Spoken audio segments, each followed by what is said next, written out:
So one of the things that I'm doing today that I'm quite excited about is I just recently got back from being on a holiday in Barcelona, and I brought something back that I'm really excited about. For a while I was looking online, trying to find like a really nice house sign, like a number sign for the house, and I found some sort of like a mosaic one which I really liked. I found it on Etsy and I was going to buy it, and then it was quite expensive, and I thought, okay, well, it's not a sort of need to have at the moment, we'll just keep it in mind for maybe further down the line.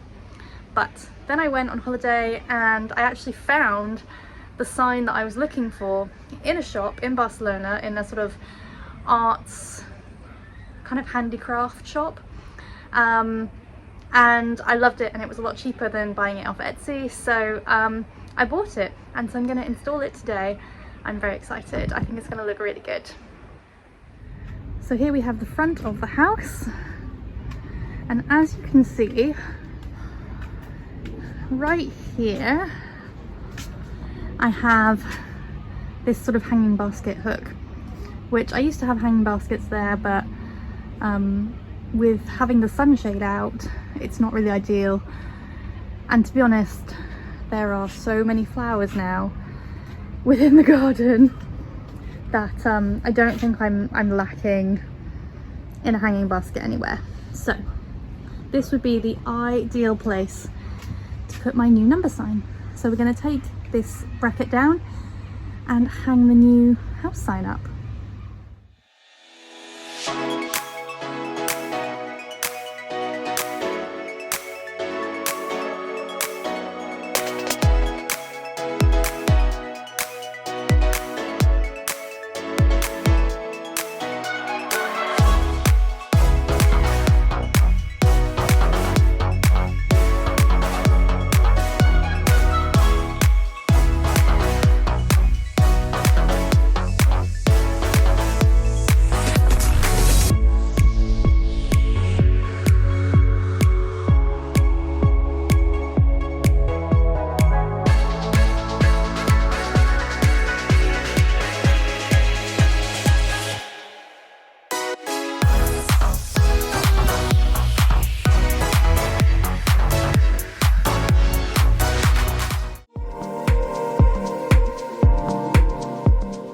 While Bob is taking care of some engineering things on my boat, that's the technical term, I've decided to secure some of the loose boards on my mooring.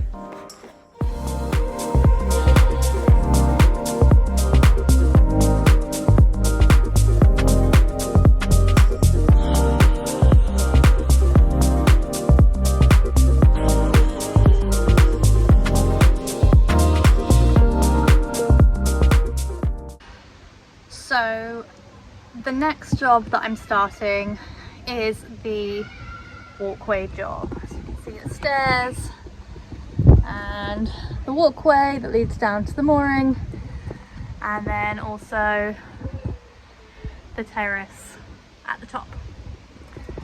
So the thought behind this is the fact that, well, the stairs are pretty shabby looking. They tend to get painted every couple of years.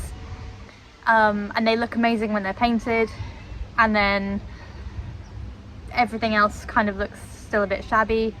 In one of my very first videos, when I was thinking about the kind of garden master plan, I was going to look at like maybe using decking tiles or tiling over everything. Basically, I wanted to look a bit more modern, a bit more clean, and for these kind of three sections just to look a bit more uniform, because they all look very different.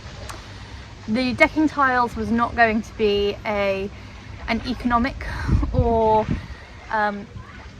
feasible, easy idea. I don't think it would have worked. Nothing's even enough, and a pack of 5. Anyway, a pack of tiles was very expensive, and I was going to need a lot to do it all. And then I was watching some YouTube videos and things, and I saw that quite a lot of people are actually painting their patios and stenciling their patios to give the effect of tiles. And it turns out that if you do it properly with all the right products, that actually if you seal everything that you've painted, it should last hopefully 2 to 3 years. You should be able to wash the dirt off. So I thought that's actually, although labour intensive, everything would be labour intensive, quite an interesting idea. So that's what we're going to try and do, and I think it's going to visually have a really intense impact and change the entire look of the front of the house, because it's going to go from kind of shabby chic cottage to a bit more kind of modern feel. So it's one of the projects I've been looking the most forward to, obviously aside from the patio and the hot tub, but it all kind of goes together. So there's quite a lot of prep that has to happen, there's quite a lot of planning, and again, I'm doing this all kind of myself, so there's certain things that will work and certain things that won't, and I've never done this before, so we'll just adjust as we go along. The first preparation step is to weed all of the area around the paving stones and get clean margins so that I can lay new sand in between to fill everything up, all the cracks and gaps, and hopefully stop all the weeds coming back through. This is a job that I've been putting off for ages, mainly because it's just going to be boring and labour intensive, but I can't do anything until I've done it.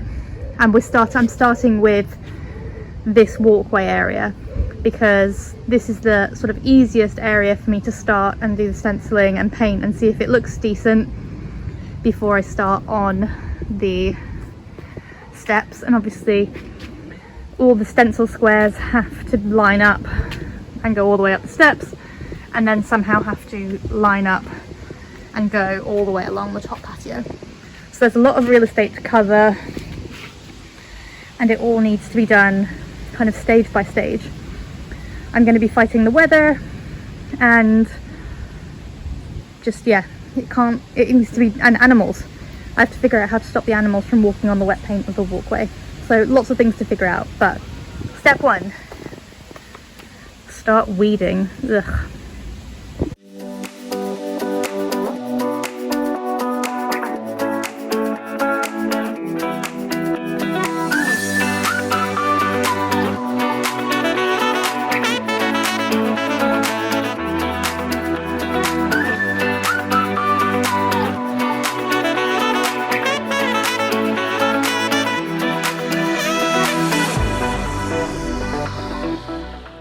So I've done about 15-20 minutes of weeding, and you can see how much cleaner all the blocks are.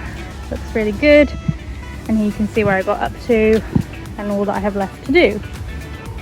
So maybe another day, a couple of hours here and there.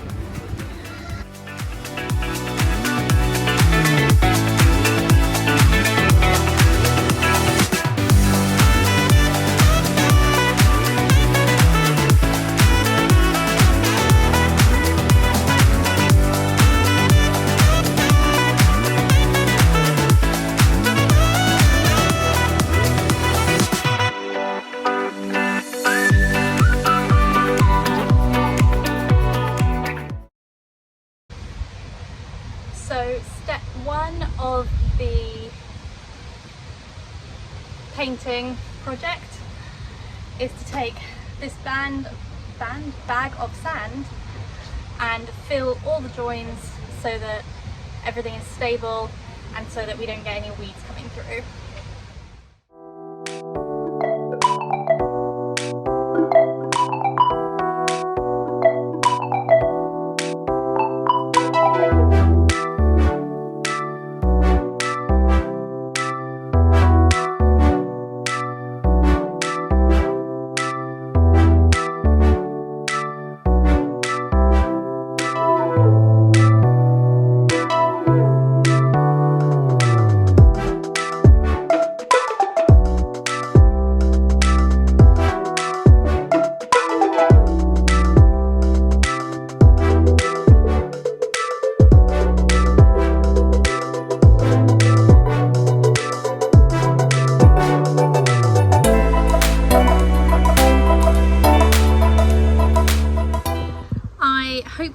enjoyed this week's episode. It's been nice to be back in the garden after being away, and it's always exciting to kind of do lots of little jobs that have kind of been on the list for ages, and obviously I'm really excited to have finally kind of started the prep work for the next big garden project. So thanks for sticking with me, and I can't wait to show you all the progress that happens in the next week. See you next week. If you enjoyed this episode, please consider subscribing to the channel and liking the videos. Also, I'd love to hear your comments, so feel free to leave them in the box below.